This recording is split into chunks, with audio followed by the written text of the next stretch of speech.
Madame, Monsieur, bonjour et une fois de plus, bienvenue sur le plateau de Frika TV dans le cadre de l'émission Panafricanisme 101. Panafricanisme 101, en ce jour, vous livre un contenu satisfaisant au sujet d'abord de la polémique autour des médicaments traditionnels africains dans la lutte contre le coronavirus, mais également autour des interrogations permanentes qu'il y a sur les statistiques et les chiffres qui sont déclarés en Afrique.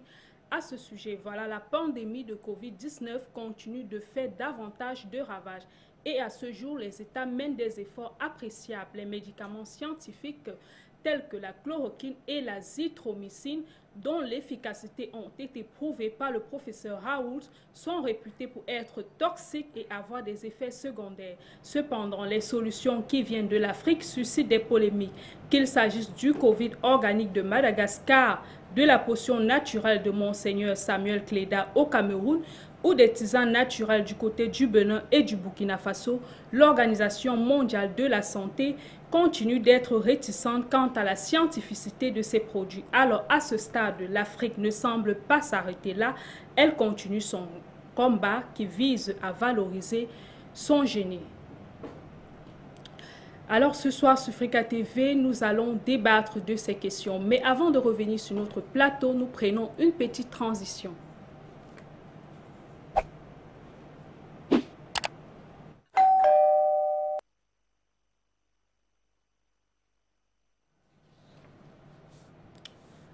Oui, effectivement, pour décrypter les thématiques de ce jour, nous recevons sur ce plateau des invités. Alors, nous avons le docteur André Waka, il est chercheur en Afrique. Bonsoir, docteur.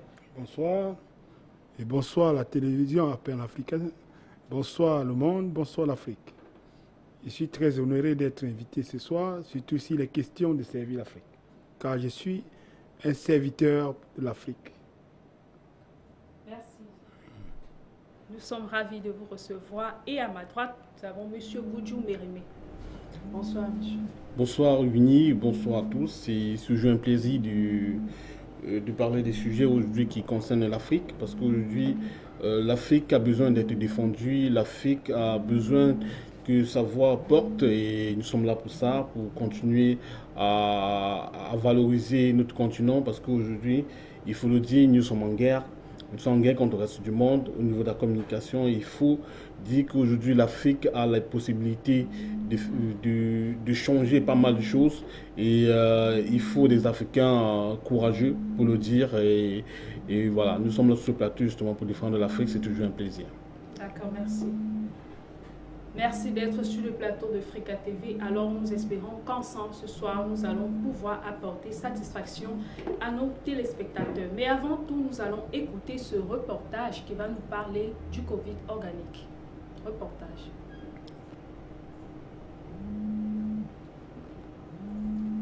Le Covid organique fait à base de plantes d'Artemisia est le remède conçu par l'Institut malgache de recherches appliquées pour faire face au coronavirus. Le médecin-chercheur Jérôme Mouniangui a su d'être celui qui a trouvé et rédigé le protocole de soins contre le Covid-19 qu'il a baptisé Covid Artemisia et qui aurait permis l'élaboration du Covid organique. Il dit avoir contacté les ministres congolais et même le docteur Denis Mukwege, prix Nobel de la paix 2018 pour son protocole de soins, mais sans succès. C'est à Madagascar que les autorités ont accepté et reconnu ce protocole.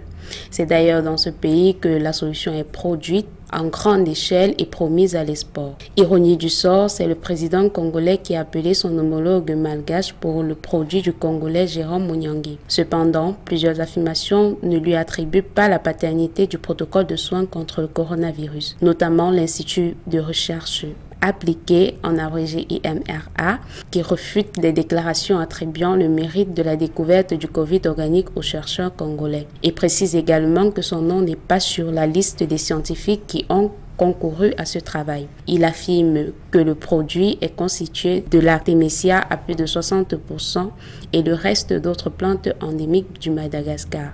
La Française Lucille Cornette-Venette soutient que ce sont ces travaux qui ont influencé l'initiative malgache. Fondatrice de l'ONG La Maison de l'Artémisia, Lucille s'est lancée dans la recherche sur les vertus de l'artémisia depuis 7 ans. Elle dit avoir écrit à tous les ministres de la Santé dont elle avait les coordonnées et Madagascar a répondu à travers son institut de recherche. Toutefois, le traitement Covid organique, bien que n'ayant pas été autorisé sur le marché et malgré la mise en garde de l'OMS, est déjà distribué dans plus de 20 pays africains. On n'est donc pas parti du bon pied pour savoir à qui revient le mérite de ces travaux de recherche. Merci pour ce reportage qui davantage nous éclaire sur la question. Alors, M. Koudjou, il semble avoir une certaine cacophonie. On ne sait pas si le Covid organique est l'œuvre des travaux du docteur Muyangui ou alors de la française ou peut-être alors des chercheurs de Madagascar. Qu'en est-il réellement? Aujourd'hui, on peut vraiment pas donner une affirmation si c'est le produit du docteur Muyangui ou de la française, mais ce qu'on sait, c'est un produit africain qui est développé au Madagascar, qui aujourd'hui qui fait ses preuves. Donc moi je pense que c'est l'essentiel que nous devons retenir. C'est un produit africain et aujourd'hui ça fait ses preuves. Et je pense qu'on a intérêt sur le continent aujourd'hui à davantage promouvoir ce produit-là et d'autres solutions qui viennent. Donc la polémique, moi je pense que cette polémique n'a pas lieu d'être. Dr Muyangui a fait un travail et on a vu, on sait qu'il a fait un travail là-dessus. Peut-être la France de son côté elle a fait un travail, mais à la fin de la journée c'est Madagascar qui a arrêté ce produit-là pour mettre en avant. Je pense que le mérite reviendra au président malgache qui a eu le courage face à tout le monde de dire voilà, on met en avant ce produit, on soigne nos populations, les recommandations de l'OMS, on attend d'abord, on fait ce qui est essentiel pour sauver les vies de nos populations. Je pense que le courage même et le grand mérite revient au président malgache. Mais quand on observe le chemin tortueux que ce produit parcourt jusqu'ici et chaque jour le combat qui est mené, parce qu'il n'est pas facile de l'accepter ou alors de l'appréhender, surtout au niveau de l'Organisation mondiale de la santé. Si la française avait une part dans ces travaux, je veux dire, qu'est-ce qui explique alors que l'OMS soit si réticente quant à l'efficacité du produit? Je pense qu'il faut comprendre comment les choses marchent. L'OMS roule pour les grosses firmes pharmaceutiques, c'est connu, là c'est connu, donc déjà pour que ce soit la française ou le Dr Muyangui, pour eux, ils ne sont pas d'accord parce que ça ne sert pas les intérêts. Il faut dire que l'enjeu économique derrière est énorme, donc il ne faut pas attendre que l'OMS dise que voilà c'est une solution qui marche, bravo. Que ce soit la française ou le Dr Muyangui, je pense que voilà, l'OMS n'est pas d'accord. Parce que derrière, l'enjeu est assez énorme pour qu'on dise que ça vient de Madagascar, c'est produit en Afrique, voilà. C'est une question d'intérêt. Hein. C'est une question d'intérêt, c'est pas juste qui a découvert ou pas, c'est une question d'intérêt. Si c'était des films pharmaceutiques, ces grands films-là qui venaient avec le Covid organique, on devait dire ouais, c'est super, mais aujourd'hui, la solution vient d'ailleurs. C'est un petit pays, parmi les pays les plus pauvres du monde qui produit ce remède-là, c'est logique qu'aujourd'hui l'OMS ne soit pas d'accord. Et vraiment, ne nous attendons pas que l'OMS soit d'accord. Ne nous attendons pas à ça parce qu'ils ne vont jamais le faire. Ok, merci. Docteur Waka, le Covid organique semble être constitué à au moins 62% de l'artémisia. S'il vous plaît, parlez-nous un peu de cette plante miraculeuse qui fait des merveilles dans la guérison de la pandémie du Covid-19. Et surtout, nous sommes curieux de savoir pourquoi l'OMS est tant réticente quant à l'efficacité du produit et donc de cette plante pour apporter la guérison. Je demande pas. Je voudrais savoir une chose. Est-ce que l'OMS a quelle qualité? C'est le gendarme mondial de la santé. Mais oui, alors bien sûr, mais on juge un maçon au pied du mur. Et c'est sur cette réalisation passée qui donne la possibilité de lui confier des autres tâches. Nous sommes d'accord. L'OMS n'a jamais rien fait pour la santé. jamais rien fait pour la santé. Tout ce que l'OMS a fait pour la santé, c'est de nous démontrer que la science a avancé par les procédés de diagnostic, par les nouvelles maladies qu'on donne, des nouveaux noms, par la fabrication de différentes machines qu'on estime que ça peut fouiller le corps de l'homme. Mais l'OMS n'a jamais évolué dans la découverte des causes de nos maladies. L'OMS a validé les travaux sur les médicaments du diabète. Il y a environ une soixantaine sur le marché. Et les phases cliniques ont été établies sur les médicaments du diabète et ils sont sur le marché. Quelle était la projection? La projection, on cherchait à trouver dans ces produits quoi? La capacité de soigner ou bien de maintenir le malade ou bien de le tuer. Parce que l'observation que nous avons aujourd'hui, aucun produit de diabète n'a jamais soigné un diabétique. Mais l'OMS a donné l'aval pour que ces produits soient mis sur les marchés. Et nous voyons que personne n'est jamais guéri du diabète. Maintenant, quelle était la projection, quel était l'objectif des phases cliniques des produits du diabète? Il visait à maintenir les malades, ou bien les tuer, ou bien les soigner. Mais si c'était pour les tuer, je dirais que l'OMS fait le bon travail dans le sens qu'il a orienté. Si c'est pour les maintenir, je peux encore dire que voilà, il a réussi son objectif. Mais si c'est pour les soigner, moi je pense que toutes les phases cliniques qui ont piloté les produits de diabète sont faux. Alors si l'OMS est au centre de la santé et qui vise à organiser pour que le monde soit bien, je pense que ça c'est une preuve pour démontrer que l'OMS est incapable aujourd'hui de dire si un médicament est bon ou pas. Maintenant, en tant que scientifique, c'est les produits fabriqués par le système occidental qui sont hors la science. Je vous explique simplement. La Thémésia est une plante, est une entité constituée des éléments. Alors, la Thémésia est refusée en Europe, en France. Pourquoi?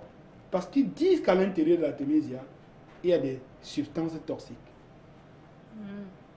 Et ce qu'ils appellent substances toxiques, c'est quoi? C'est des éléments chargés en pôle négatif. Faisons une analyse simple. Le sel de cuisine a 3 éléments principaux. Le sodium, le potassium, le chlore. Mais le chlore qui est à l'intérieur du sel de cuisine, c'est l'eau de Javel. Si vous isolez le chlore dans le sel, vous goûtez, vous mourrez.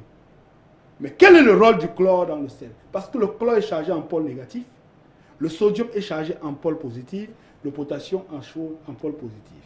Lorsque vous mettez de l'eau, il y a homogénéité. Au cours de cette réaction chimique, la charge positive du potassium et du sodium neutralise la charge négative du chlore. Et pendant qu'il le fait, il s'équilibre pour être biodisponible à l'homme. S'il n'y a pas le chlore dans le sel, il n'y aura pas cet équilibre-là. Maintenant, si vous allez dans le sel chercher la toxicité, vous trouverez. Mais ce n'est pas parce qu'il y a la toxicité là que le sel est toxique. Alors, cela veut dire quoi? L'Occident nous fait croire que pour que la thémésia soit validée, comme la théméter qui est extrait, la thémésine qui est extrait de la thémésia pour fabriquer la théméter, il va falloir qu'on va dans la thémésia, on isole un élément. Or, ça c'est hors scientifique. Si vous prenez un grain d'haricot, vous enlevez la peau, vous sémez, ça ne pousse plus. Parce que la vie que Dieu a mis dans la graine ne réside pas dans les éléments constituants de la graine. La vie réside entre les éléments. Or, la plus petite unité d'une matière, c'est l'atome. Vous ne pouvez pas séparer un atome d'un ensemble sans détruire les électrons. Or, l'énergie ne s'entrecoupe pas. L'énergie est un circuit fermé. Cela veut dire, lorsqu'on a séparé l'artémésine de l'artémésia, alors, qu'est-ce qui va se passer? L'ensemble meurt et l'élément meurt. Comment pouvons-nous donner aux hommes des aliments morts? Quand un homme prend ce qui est mort, son organisme l'assimile à 20% et envoie 80% en déchets. Or, tous les déchets se développent, toutes les maladies se développent dans les déchets. Le Covid ne peut se développer que dans les déchets. Or, la thémésia a quel rôle? Dans son ensemble, elle a pour rôle de rendre votre potentiel hydrogène basique. Or, de fabriquer au sein de votre flore intestinale des variétés de bactéries comme les bifidus qui sont des producteurs d'oxygène. Parce qu'il y a une substance qu'ils produisent, on appelle le bifurate, elle est chargée d'oxygénation. Et c'est cet oxygène-là qui peut faire en sorte qu'aucun microbe ne peut se mouvoir. Vous voyez donc que le président Magache, le Covid, je ne sais pas pourquoi ils ont même mis le nom Covid là-bas, parce qu'ils auraient dû donner un peut-être parce que c'est contre le Covid. Alors, c'est le meilleur produit contre plusieurs maladies. Et tout ce qu'ils ont fabriqué, les chloroquines, c'est du poison. Alors, vous voyez donc que l'OMS n'est pas qualité aujourd'hui de donner l'aval à l'Afrique. Comment vous réfléchissez? On vous dit, vous voulez donner à un pays, à quelqu'un qui vous fait la guerre, de tester votre produit, or que c'est lui qui a les paramètres, c'est lui qui définit les paramètres de la maladie. C'est lui qui dit qui est... Parce que 80% des malades de Covid ne sont pas malades. Ce tester est à 80% faux. 80% faux. Et vous venez me parler de thermomètre, c'est connerie ça. Hein? Les caractéristiques que présente le Covid, plus de 100 maladies le présentent. Comment voulez-vous que celui-là valide si votre produit est efficace ou pas? Alors que c'est lui qui fabrique les appareils de test. S'il fabrique un appareil faux, tu vas soigner qui un jour? Vous voyez donc que l'OMS aujourd'hui en Afrique n'est plus qualité de dire si nos produits sont bons ou pas. Parce que les exemples passés nous démontrent qu'il n'a jamais pu faire quelque chose pour la santé. D'accord, merci. Merci pour votre intervention, docteur. Merci. Nous allons prendre une autre intervention, celle du docteur Dalvaris Goudjou sur la question qui va nous rejoindre dans quelques instants.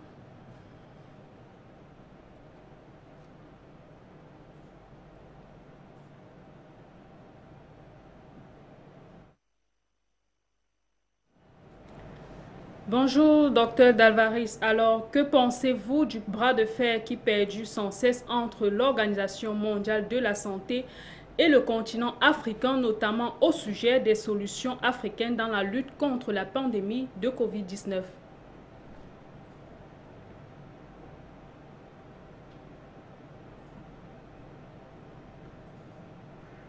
Oui. Je pense que le président Rajolina de Madagascar il a entièrement raison. La preuve en est. Il y a une solution Premièrement, il faut comprendre que c'est le contraire qui nous aurait surpris. C'est le contraire qui nous aurait surpris dans la mesure où l'Organisation mondiale de la santé, c'est une organisation qui est financée par des puissances et des lobbies qui font de la santé un business. Donc, qui utilisent la santé, qui manipulent la santé des individus pour se faire beaucoup d'argent. Et pour cela, c'est très important pour cette organisation, que les solutions qui soient proposées pour l'ensemble des maladies de la planète en général et pour le Covid-19 en particulier, que cela vienne des éléments de l'industrie pharmaceutique qui la finance. Et un des éléments importants de cela, c'est le vaccin. Alors, nous savons que tout le monde le sait, hein, le président américain, le président Trump, a dit qu'il suspend les contributions américaines par rapport à l'OMS qui s'élève à 400 millions de dollars. C'était le premier contributeur. Maintenant, en dehors de cela, il y a de moins en moins de pays, notamment des pays pauvres, qui contribuent. Et ceux qui soutiennent encore l'OMS aujourd'hui, ce sont les organisations, soit les groupes pharmaceutiques, soit les groupes qui défendent le vaccin, comme le groupe de Bill Gates. Et quand on est dans un contexte comme celui-là, la chanson que peut chanter l'Organisation mondiale de la santé ne peut être que la chanson de ces groupes pharmaceutiques-là. Or, les intérêts de ces groupes pharmaceutiques ne sont pas en adéquation avec les intérêts du peuple africain, puisque les solutions que l'on a proposées sur le continent africain, que ce soit la pivérine du côté du Bénin, que ce soit, je crois, il y a quelque chose qui a été créé ici au Gabon, que ce soit le Covid organique du côté de Madagascar, cela, ou même la solution, la MSK de Monseigneur Cléda au Cameroun, cela ne marche pas dans les intérêts supérieurs de ces organisations. C'est ce qui, à mon avis, justifierait le bras de fer qui existe entre l'Organisation mondiale de la santé et ces États africains en particulier, même l'État et même l'Afrique en général, puisque l'Afrique c'est quand même 2 milliards d'habitants et d'ici quelques années, je crois 2050, plus d'une personne sur la Terre sera un noir africain. Or, si les Africains refusaient le vaccin aujourd'hui, c'est un marché de beaucoup de milliards, que c'est quelques milliards de dollars, que ces lobbies pharmaceutiques sont en train de perdre. Donc, à mon avis, l'OMS est dans son rôle de défendre les intérêts des gens qui la financent, notamment ces industries pharmaceutiques. Et nous, en tant qu'Africains, nous sommes dans notre rôle en défendant nos peuples, en défendant les propositions de solutions qui viennent du continent africain. D'autant plus que les solutions de l'OMS ne sont pas forcément à la portée de tout le monde, mais généralement ne participent pas forcément à guérir le mal, alors que les solutions africaines, dans la qui a plupart des cas, déclaré sur France 24 que le problème du Covid organique, c'est parce qu'il vient de l'Afrique.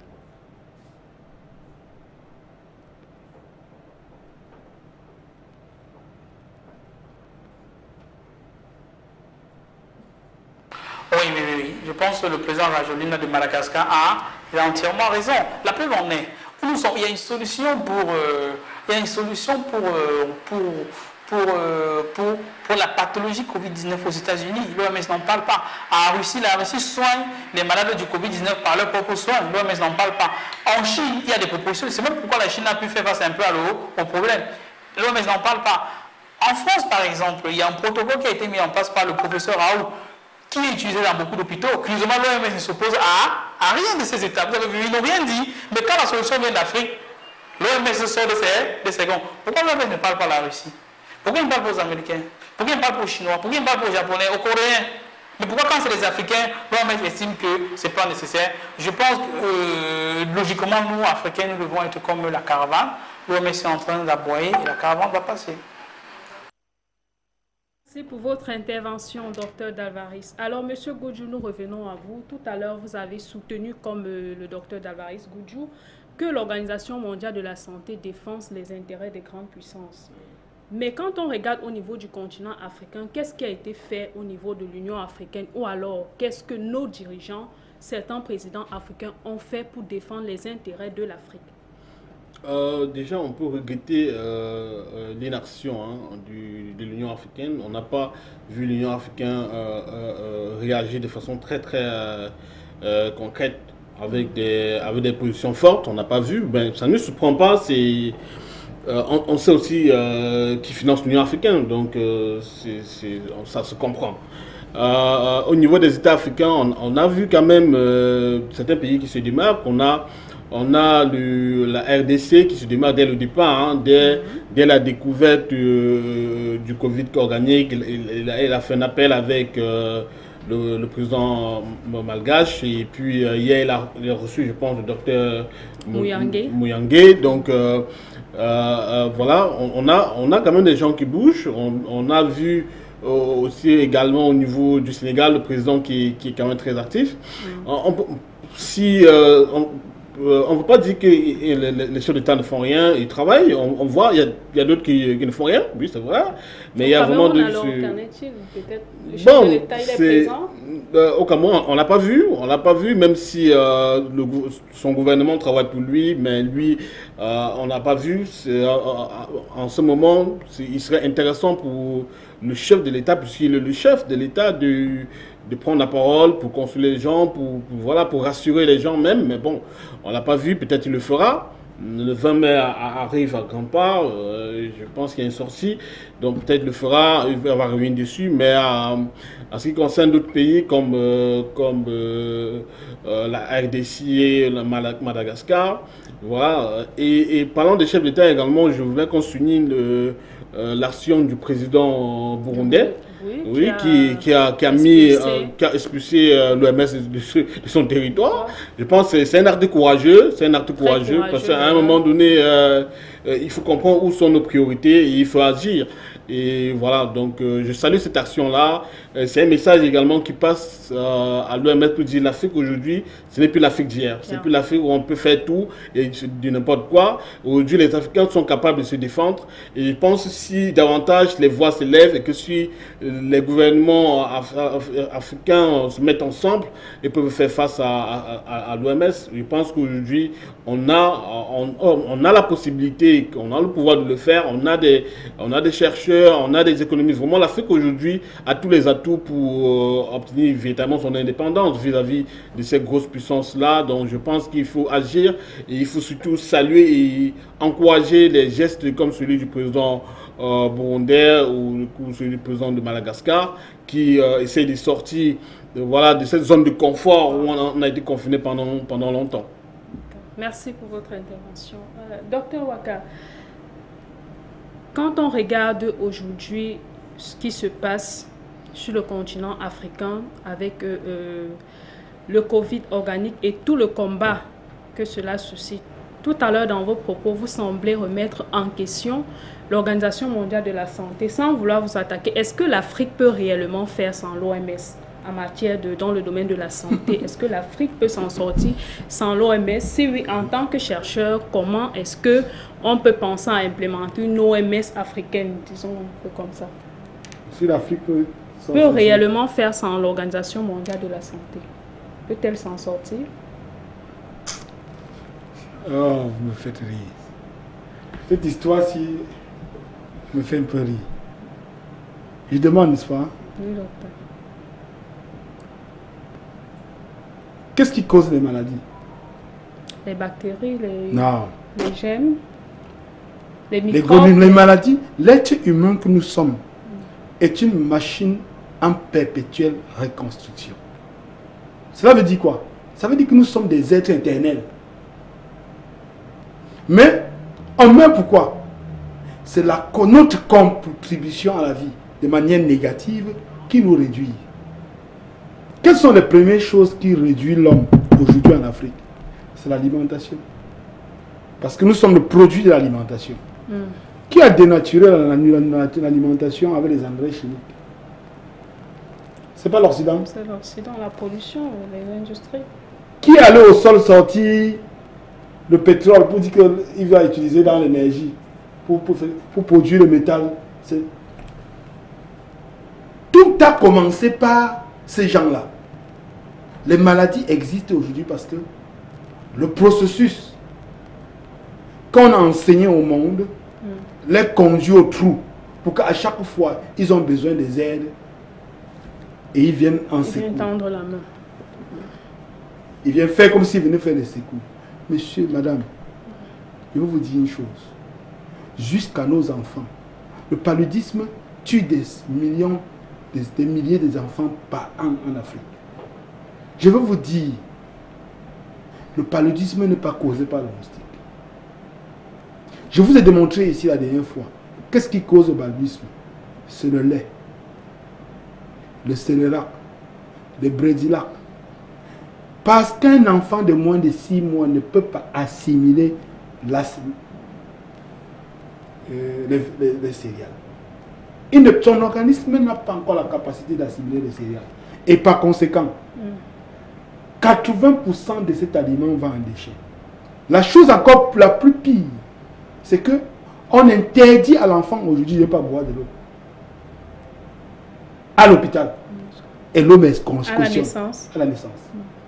Il faut que l'enfant boive de l'eau à 6 mois. Parce qu'on prépare, je vous explique. Le moustique, je vous ai expliqué ici la dernière, si vous vous blessez, le sang va couler.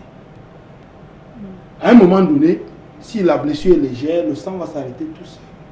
Parce que l'organisme va aller dans la réserve de ces coagulants, prendre les coagulants pour venir à l'endroit blessé, coaguler le sang. Et si ces coagulants sont en excès dans votre corps, la circulation du sang devient impossible.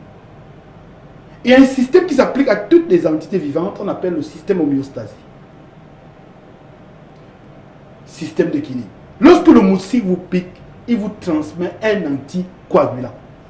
L'anticoagulant vise à équilibrer les coagulants qui sont dans votre corps. Maintenant, si l'anticoagulant arrive et trouve que votre sang est sale, c'est-à-dire que votre potentiel hydrogène est acide, c'est dans la salinité que la substance mute pour devenir pathogène. Je viens de vous dire ce qui crée la salinité dans le sang. Oui, vous l'avez dit. Alors, comment voulez-vous accuser le moustique alors que la substance qu'il donne au départ est utile? C'est quelque chose qui lui transmet, qui lui transforme. Depuis quand vous avez suivi l'OMS orienter les gens, les enfants, de ne plus de manger des aliments biologiques? Jamais. On fait la publicité du lait à la télévision en présence de l'OMS. Il n'y a jamais sans souci. Or qu'on sait bien que le calcium de lait est inassimilable par l'homme des vaches. On sait bien que ce lait contient 4 facteurs de croissance qui n'ont rien à voir avec le comportement du corps humain. Le lait des bébés porte 7 facteurs de croissance. Et les 7 facteurs de croissance, un seul vise à développer son corps et 6 visent à développer son cerveau. Complètement contraire à l'autre. Vous voyez? Comment voulez-vous nous poser la question si nous voulons vivre dans la lumière ou bien vivre avec un peu de lumière et avec un peu d'obscurité? L'OMS, il est question aujourd'hui pour l'Afrique de rompre progressivement avec l'OMS. Pourquoi? Parce qu'il n'y a, tout le monde n'a pas encore l'esprit préparé à sortir. Parce qu'il ne faut pas dire des choses utopiques. Il y a encore des Africains. Le Covid n'a pas tué un Africain. Le Covid a tué les Africains qui ont la mentalité occidentale. Ah, d'accord. Ceux qui demandent que le Japon te demande de boire la dose, c'est combien? C'est quoi? En voulant chercher la dose, le Covid l'a tué. Le Covid ne peut pas tuer un patriarche africain qui sait que quand j'ai un paludisme, je dois boire quelque chose de chaud parce que le Covid ne résiste pas à la chaleur. Or, les Occidentaux qui ont un peu d'argent, à la peau noire, vont te demander que où est la dose. Et pendant qu'ils cherchent la dose, ils meurent. Donc, aucun Africain n'est mort. C'est des Africains occidentalisés qui sont morts. Vous comprenez donc qu'il ne faut pas créer une rupture brutale. Il faut le rompre au fur et à mesure en préparant ces Occidentaux africains à devenir africains. Merci. Merci pour votre brillante intervention, docteur, qui n'est certes pas facile à assimiler peut-être dans les esprits de beaucoup de nos téléspectateurs, mais au fond, il y a de la vérité. Merci. Nous allons prendre les réactions de téléspectateurs à l'instant sur la toile pendant que cette émission est en train de se dérouler. Alors, nous allons avoir Mylène Timi qui va nous présenter quelques réactions.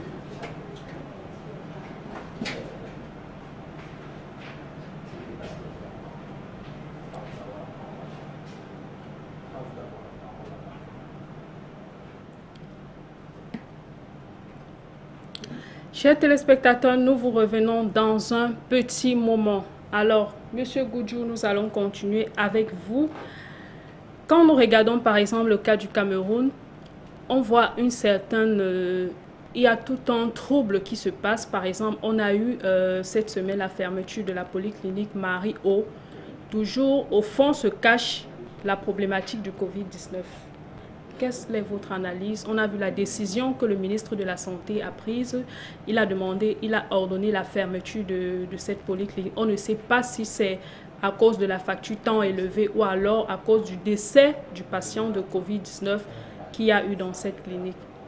Je pense que le ministre de la Santé a été clair dès le départ. La prise en charge des patients du Covid-19 était gratuite. Hein? Oui. Maintenant, mais cette gratuité est des façades parce que dans les hôpitaux, on demande aux gens de faire des scanners et tout ça qui sont payants et tout. Mais le cas de la clinique Marie-O, on va dire c'était un peu aggravé par les factures qu'on a vu passer. 3 jours d'hospitalisation, 6 millions. On a vu une facture de 14 millions. C'était un peu indécent, c'était un peu indécent. Je pense que le ministre a réagi face à c'est plus la pression populaire qu'il a réagi. C'est une décision, voilà, il va revenir là-dessus. Mais ça montre combien dans notre pays, on prend des choses à la légère, c'est des pratiques qui sont monnaie courante. Ça fait des semaines que les gens se plaignent que voilà, les patients dans les hôpitaux, on leur demande de faire des scanners. Et voilà, et puis et le ministre chaque jour tweet que c'est gratuit, la prise en charge est gratuite. Voilà, à un moment donné, on se pose la question de qui se meurt-on. Mais bon, s'il a commencé à réagir, qui commence aussi à réagir dans nos hôpitaux, la Quintinier, tous les hôpitaux où on parle du Covid, voilà, donc il ne faut pas qu'il s'arrête là. Mais on appelle aussi la prise de conscience de ces entrepreneurs hein, qui détiennent ces cliniques-là, qu'à un moment donné, avec la question de santé, il ne faut pas faire du business à tout prix. Hein, parce que les factures de 6 millions en 3 jours, vraiment, c'était abusé. C'était abusé. Ouais, c'est abusé. Merci pour votre analyse. Voilà, chers téléspectateurs, nous revenons à vous pour prendre comme ça vos réactions sur la toile à l'instant où nous passons cette émission. Mylène Timi, bonjour. Bonjour, Winnie Kaku. Voilà, bienvenue sur le plateau de Frika TV. Avec vous, nous espérons avoir comme ça les interventions de nos différents téléspectateurs. Vous avez la parole. Ok, merci de me passer la parole. Sur les questions de savoir pourquoi les Occidentaux sont tant omnubilés sur les questions, sur les chiffres de Covid-19 déclarés en Afrique et sur la polémique autour des médicaments en Afrique, nous avons eu quelques réactions de nos fidèles abonnés, notamment sur notre page Facebook. Et je vais de ce fait partager avec vous quelques réactions. Monsieur Sergei Chouagou, ils ne veulent pas voir l'Afrique sortir la tête de l'eau. Ils ont prévu un projet funeste contre le peuple africain. À leur grande surprise, le projet a échoué. Pour se donner le moral, ils font de la propagande dans le but d'aider à la suivi de leurs nombreuses firmes pharmaceutiques qui ont atteint leur apogée. Ils ne veulent pas que l'Afrique leur échappe, vu l'énorme marché qu'elle constitue pour eux. Alors, nous avons aussi M. Oulé Ernest Aman qui dit que ce qui fait mal aux Européens, c'est la prise de conscience des Africains qui jugent indigènes. Une autre réaction de M. Serge Chedou qui dit « Si l'Afrique retourne à sa médecine traditionnelle originale, qu'ils ont subitement nommé indigents et qui vient de l'appellation indigène, alors ils vont tout perdre. » Une dernière intervention qui nous parvient de suite de M. Arnold Ndjomou qui dit qu'il faut vraiment que les Occidentaux cessent de jouer aux tuteurs des Africains et s'occupent de ce qui leur concerne. On dirait qu'ils sont impatients de voir l'Afrique tomber.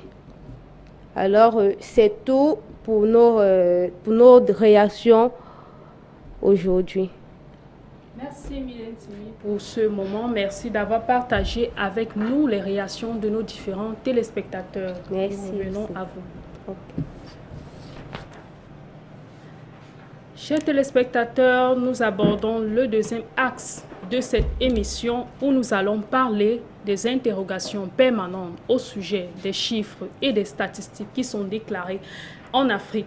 Pour d'aucuns, il s'agit quelque part du faux parce que selon leur opinion, beaucoup de personnes seraient malades que ce qui en est déclaré. Les Occidentaux décrient sans cesse le manque d'infrastructures, la faiblesse des kits de dépistage en Afrique et remettent en question les chiffres et les statistiques qui sont déclarés au sein du continent africain. Alors, nous allons écouter ce reportage qui va davantage nous éclairer sur cette question. Reportage.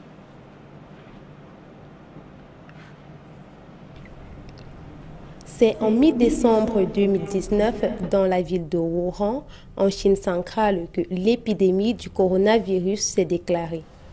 Selon le Centre pour la prévention et le contrôle des maladies de l'Union africaine, 54 pays en Afrique sont aujourd'hui touchés par la pandémie du Covid-19, avec un total de plus de 67 957 cas confirmés.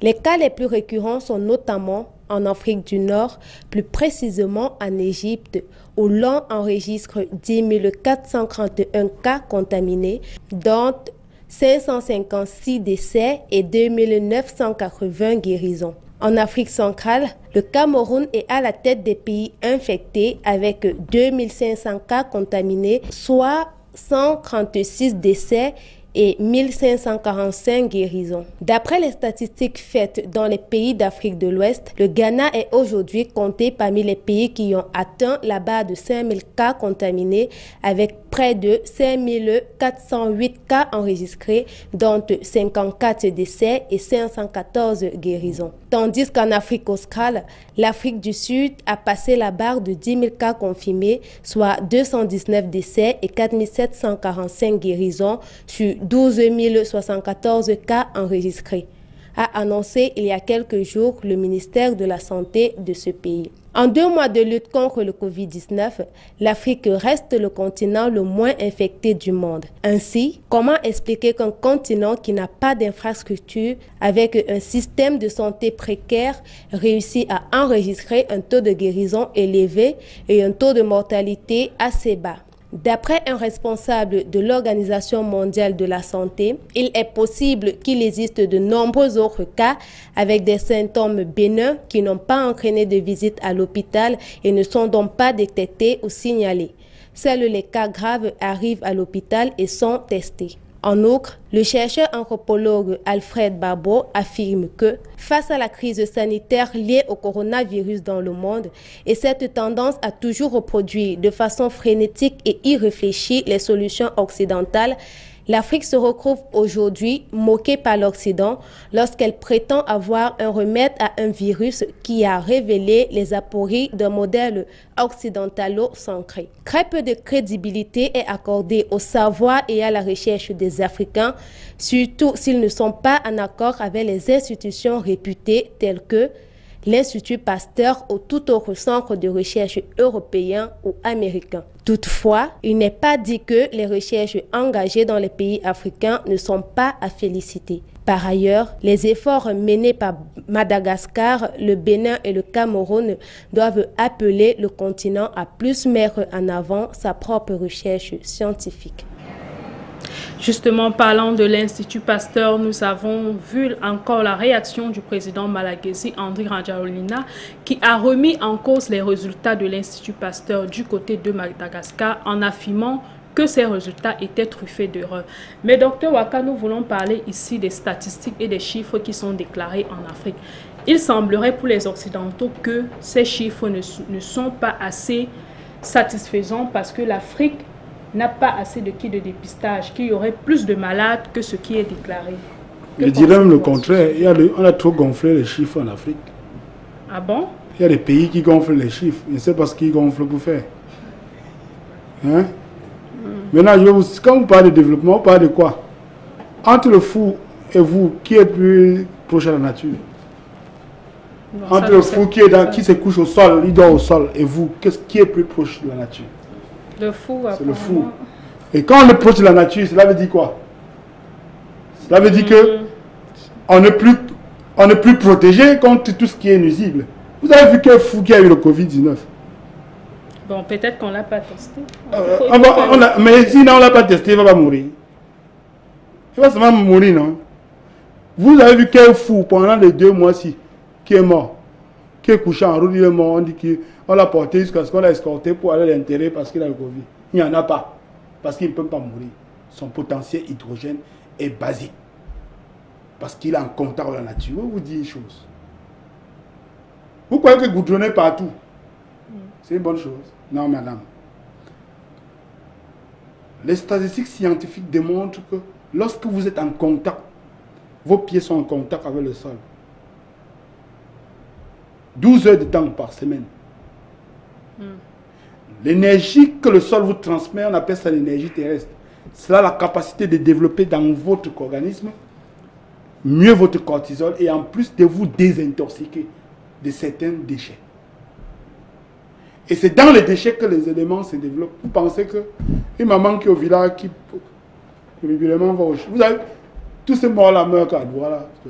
Combien sont morts à Balesing, à Bafou? Il n'y en a pas. C'est ça, parce qu'il ne peut pas mourir. Donc, c'est pour vous dire que On s'est trompé, l'Afrique s'est trompée de ce qu'on appelle le développement. Le développement, ce n'est pas goudronner partout. Vous construisez les maisons, vous mettez les carreaux par dehors. La maison va transpirer comment? On met le trou au milieu parce que la maison doit inspirer et transpirer. Parce qu'on a besoin de l'oxygène. Ce n'est pas ça le développement. Le développement doit prendre repère sur l'homme. L'Occident a échoué sur tous les plans. Jusqu'à l'intelligence. Vous ne savez pas que vous allez à l'école, quand vous envoyez votre enfant à l'école, vous l'avez inscrit dans la franc-maçonnerie. Qui crée l'école moderne? C'est Jules Ferry, l'un des fondateurs de la franc-maçonnerie, l'un des piliers de la franc-maçonnerie. Vous pensez que la franc-maçonnerie peut créer l'école, peut créer quelque chose qui cherche à l'épanouissement de l'homme? Quand on t'a dit à l'école que 1 plus 1 égale à 2, Magellan a fait le tour du monde. Magellan était à Chang, était à Bouddha. Hein? Lorsqu'on vous dit tout ça et que vous acceptez, vous savez ce que ça se passe? On développe le côté limpique de votre cerveau. Et qui est le siège des émotions. Et on fait dormir le cortex cervical qui est le siège du raisonnement. En 1909, Raymond Iccara déclare que les cellules du cerveau humain ne se régénèrent pas. Il a eu le prix Nobel, il avait raison. Parce qu'ayant examiné le cerveau de l'homme moderne, il s'est rendu compte que depuis l'âge de 3 ans, que le cerveau est devenu mature, aucune cellule ne s'est plus régénérer. Alors, on découvre aujourd'hui, dans la tête d'un cerveau d'un vieillard de 82 ans, les cellules de 7 jours. Pourquoi? Parce que la nature conditionne la régénération du cerveau de l'homme par 2 choses. La bonne alimentation et la maniabilité de l'intelligence qui est liée à la remise en question de ce que les autres vous disent. C'est dans la remise en question que vous mettez votre cerveau en mouvement. Et c'est dans le mouvement que le cerveau peut se régénérer. Madame, l'Occident nous a envoyé au trou.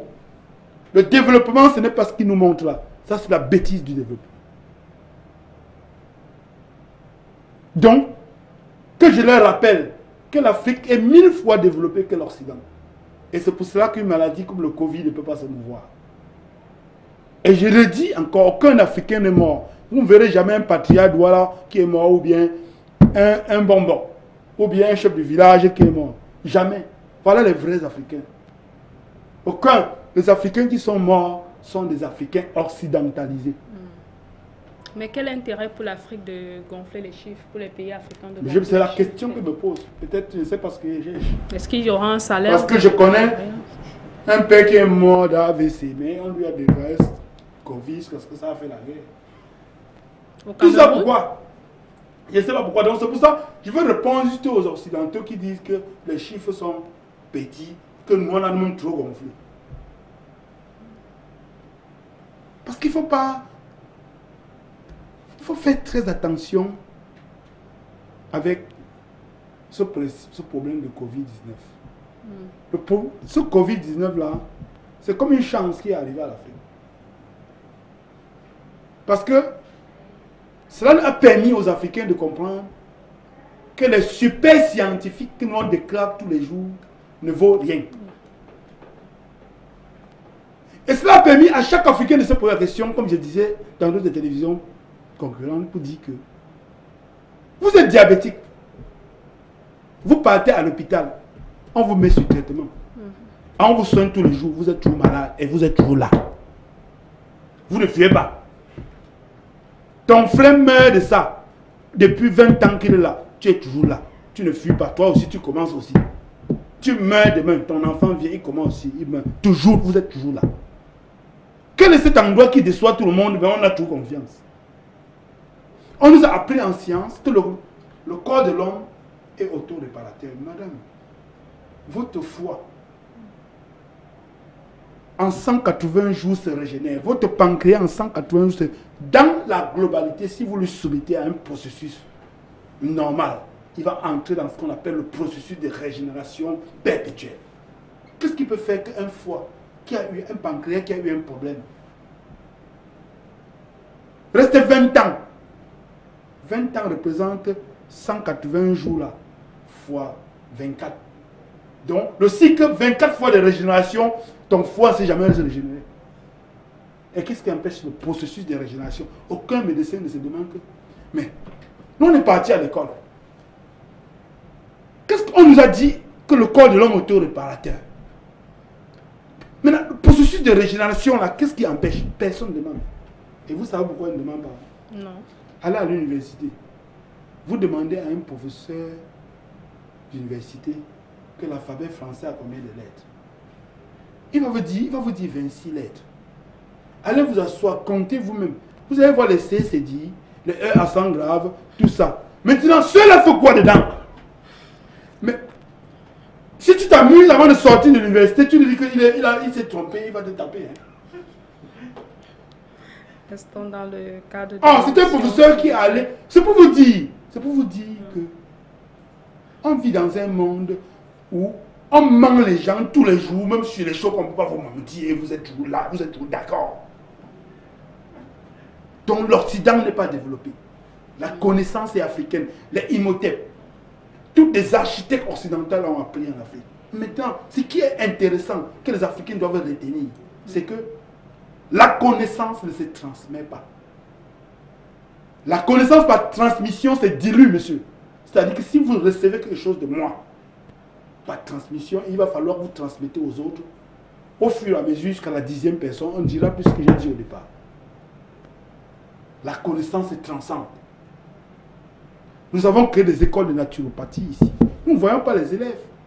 On part toujours vers là où il y a des faux photos, on va vous les enseigner, les conneries. Parce que nous voulons apprendre aux enfants comment se disposer à la nature pour recevoir de la nature, car la connaissance est transcende. Donc, l'Afrique est le continent le plus développé au monde. Et le moins touché par le Covid. Et le moins touché par le Covid. Merci. Monsieur Goudjou, que pensez-vous des chiffres qui sont déclarés en Afrique? Comme le docteur, hein, moi je pense qu'à un moment donné on gonfle les chiffres en Afrique. Peut-être d'autres ont besoin de plus de subventions. Peut-être que c'est ça. On connaît, mais globalement aujourd'hui sur le continent on n'est pas assez touché parce que nos habitudes déjà en Afrique nous protègent contre le Covid. Mais quand on dit ça, on demande, il faut quand même respecter les mesures barrières. Hein. Il ne faut pas, parce qu'on a dit que l'Africain est plus protégé, on doit abandonner toutes les mesures, il faut respecter ces mesures-là. Mais derrière, les chiffres sont gonflés. Pourquoi aujourd'hui, il suffit que quelqu'un meure un peu, on va dire Covid. Il y a une histoire qui est en cours là, le docteur Yenga. Docteur Enga, le médecin-chef de l'hôpital des Bonnets qui est décédé à l'hôpital général. Et puis, on a dit à la famille que c'était suite au Covid, mais quand le test est sorti, je pense que c'était hier ou avant-hier, c'était négatif. Et puis voilà, aujourd'hui, son frère qui est procureur, on a porté plainte à l'hôpital général. Donc l'affaire sur son cours pour dire, c'est un peu ça aujourd'hui, on tombe dans la facilité, et puis on tombe dans la facilité, quelqu'un meurt, c'est le Covid, c'est un meurt, c'est le Covid. À un moment donné, il faut se poser les vraies questions, pourquoi ils font ça.